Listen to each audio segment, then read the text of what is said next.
In Lecture 3, we're going to take a look at federal laws. These are laws within the United States created by the federal government by either direct legislation or through administrative agency action, which regulate the way lay responders can behave and react and how they can respond and what areas they should be. So now let's take a look at how federal laws have come into place. We're going to look primarily at the Occupational Safe and Healthy Administration. This is the primary federal agency which governs your ability to work in many cases throughout the United States. OSHA since 2000 and 2003 has been working with agencies such as the American Heart Association and the American Red Cross, and has through that effort been involved in this international effort to create a uniform method of CPR and to apply that to people who work in the public sector, public and private sector. These efforts are designed to make sure that workplaces are absolutely safe. We're also going to take a look in this lecture at something called the Volunteer Protection Act, which is also a federal law which has been created to protect volunteers working in large groups who may engage in some type of common negligence. Here again is a legal term, meaning that it's sort of a routine negligence. But they're doing so in furtherance of their position with the organization or as part of a disaster effort. This Volunteers Protection Act is designed to give them absolute liability protection against anything that they may do in that capacity. So now let's take a look at OSHA and the VPA and see how they relate to you, the lay responder, and how they will impact your ability to provide care in an emergency.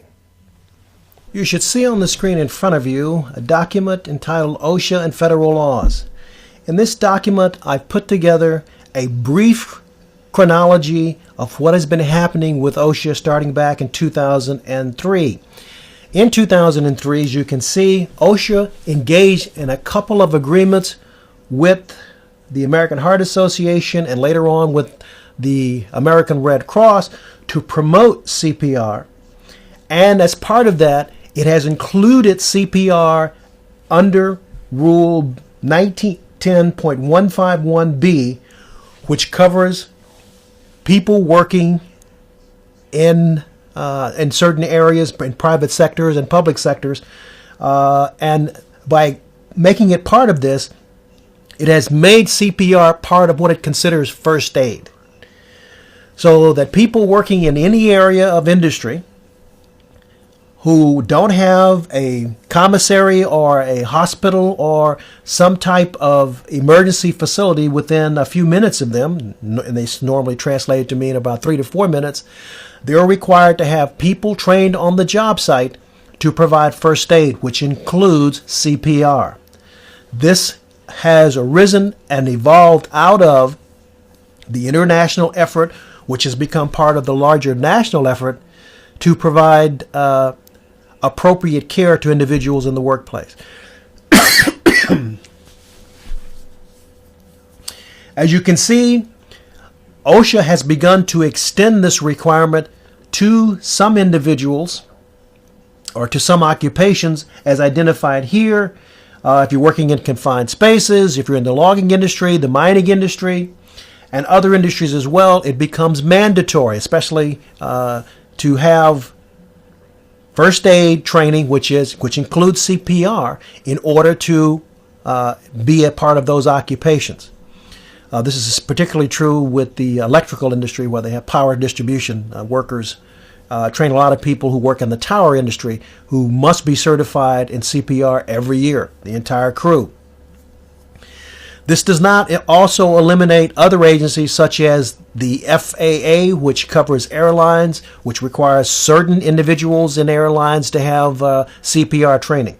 So you can see as this international effort has increased, more and more people are required to have CPR training, and it's mandated that they have it by OSHA and the federal government. Now, this also has created a push in the public sector for more and more people to be trained as well in CPR. Although it is not mandated at this time, you will find a number of organizations which now require first aid training or CPR in order to participate.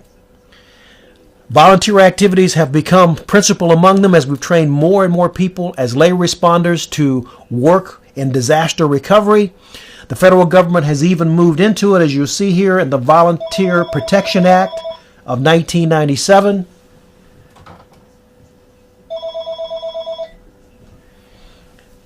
In the Volunteer Protection Act of 1997,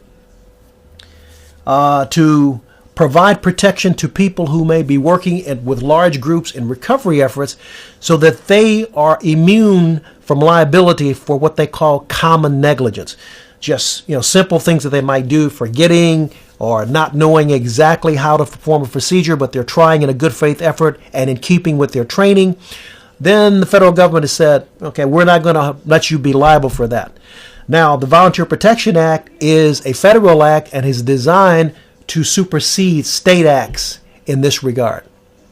So as you can see, the federal government, in response to this national effort, is moving forward with creating new requirements for first aid, which includes CPR, and in the public sector, it is giving protection to people who work and trained as lay responders and who may be part of a larger group.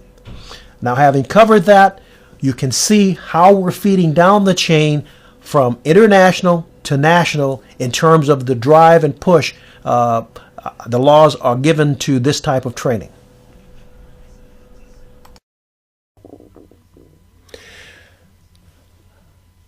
We can see that federal agencies, particularly in this case OSHA, but not necessarily limited to OSHA, the FAA, Federal Aviation Administration, the EPA, other agencies are also promulgating rules which will have an impact on the requirements for certain occupations to be required to have some type of training, first aid training, or perhaps even more extensive as part of that, CPR.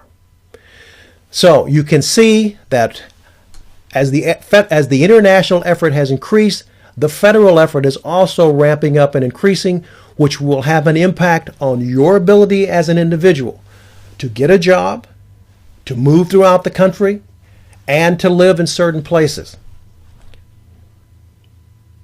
So you want to be aware of that as you move forward with your life, that certain occupations may require that you now have first aid training, of which CPR is a vital component in order to get that job. This may also relate to places where you live, or places that you may travel through.